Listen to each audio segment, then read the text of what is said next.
Friend, আজ আমি তোমাদের দেখাবো আমার শখের মাছ চাষ। আমি ছোট ছোট কই মাছ এবং জিয়েল মাছের চারাপোনা এনে আমার কলপাড়ি পুকুরটায় ছেড়েছিলাম। তো অনেক দিন ধরেই ভাবছি মাছগুলো ধরবো, কিন্তু ধরা হচ্ছে না। আজ ধরে দেখলাম বেশ বড় সড়ো হয়েছে কই মাছ জিয়েল মাছগুলো। এই দেখো, জিয়েল মাছটা অনেক বড় হয়ে গেছে। 5টা কই ধরেছি, একটা জিয়েল ধরেছি।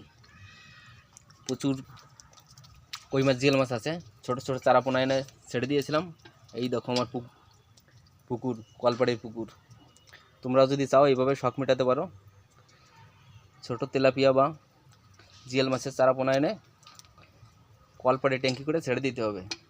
শুধু কিছু কিছু ভাত, অন্যান্য খাবার দিতে হবে মাঝে মাঝে, তাহলে আর কিছু দেওয়া লাগবে না এদের। 6-7 মাসের ভিতর দেখবে অনেক বড় হয়ে গেছে কই মাছগুলো। আমার পুকুরে এখনও প্রচুর জিয়েল মাছ এবং কই মাছ আছে। অনেকটা জল ফেলে দিয়েছি মাছ ধরার জন্য। তোমরা তাঁবু দিয়ে বা ইট দিয়ে ট্যাঙ্কি করে এভাবে মাছ ছাড়তে পারো। আমার পুকুরটা অনেক গভীর করেছি।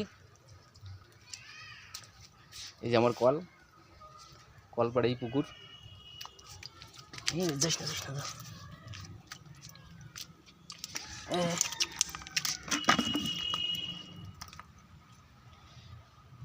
তোমরাও যদি চাও এইভাবে মাছ চাষ করে শখ মেটাতে পারো।